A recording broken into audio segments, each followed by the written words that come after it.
What up, gang of Lane, Carolina? Jackpot time coming at you. It's Saturday afternoon. Do you remember when South Carolina fans, myself included, got all up in arms when Juice Wells gave us one of these and went to Ole Miss with Lane Kiffin and how upset we were over it?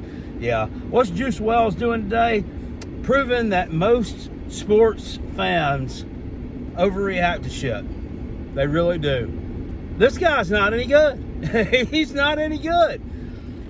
What does this clown have today against Oklahoma? One reception for 5 yards, and then they give him a ball on the jet sweep and try to be the hero down at the end zone. Look, I don't know what it is, what Lane Kiffin's infatuation with this dude is, but he's giving you the ball in multiple ways, trying to get you in the end zone, and you just refuse to do it. Jet sweep from the 2-yard line on 4th and 1 to get in the damn end zone and extend Ole Miss's lead. And he can't do it.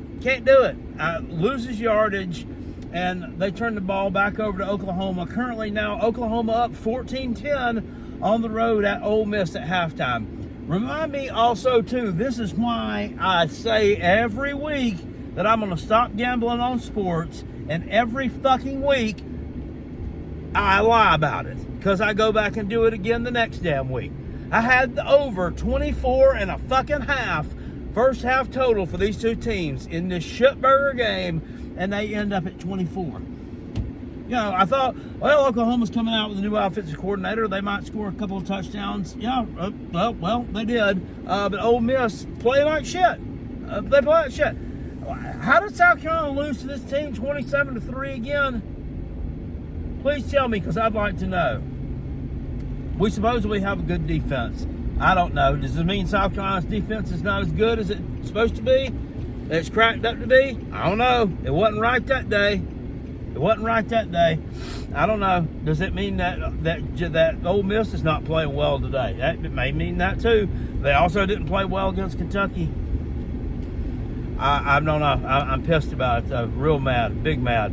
Arkansas, right now, I think they were up 24-7 over Mississippi State. I saw Mississippi State was about to score. What's up with Mississippi State? I picked them on the money line to win this damn game today.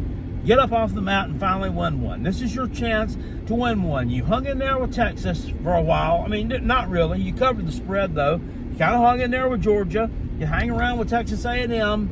And then you go against fucking Arkansas and you get blown out at home. Embarrassing. Just embarrassing. But, you know, with Arkansas, we knew they were a decent team. But I was told today they weren't a good team. That's why I learned on the Uncle Lou live stream this morning that they're not a good team. Why are they not a good team? Just because they lost to LSU last week, that means they're not a good team. They were a good team after they beat Tennessee. Who knows? I don't get it.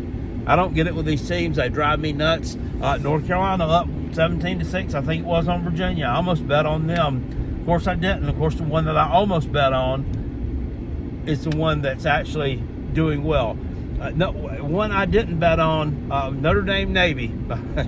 I was staying away from that. 31-7 Notre Dame at halftime. I'm not surprised. This is like akin to, you know, with Navy, like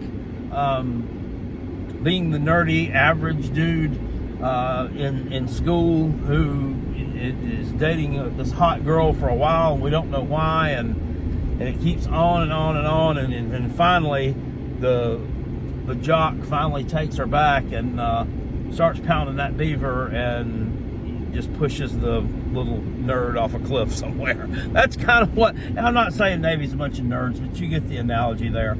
It's finally time the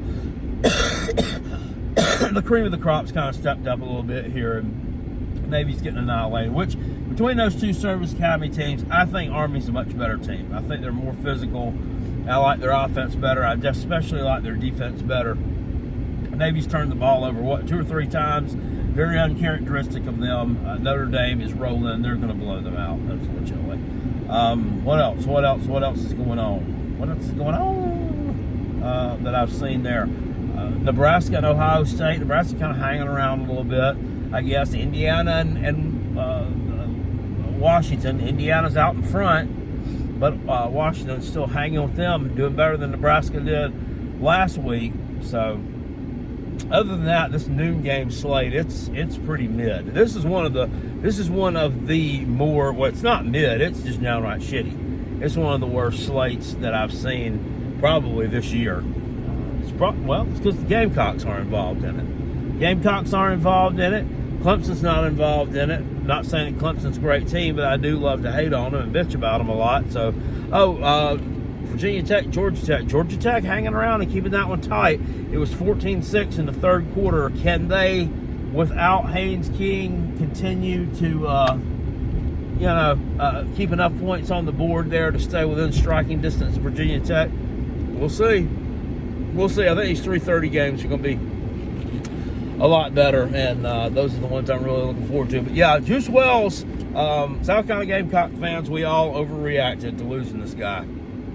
Because A, he's not very good, and B, if he was here anyway, I mean, he wouldn't be getting used properly because our offense is terrible. Because Fred Flintstone's a moron. And Juice, I guess, realized that before any of us dingalings finally woke up, smelled the coffee, and realized it, because he got the heck out of Dodge.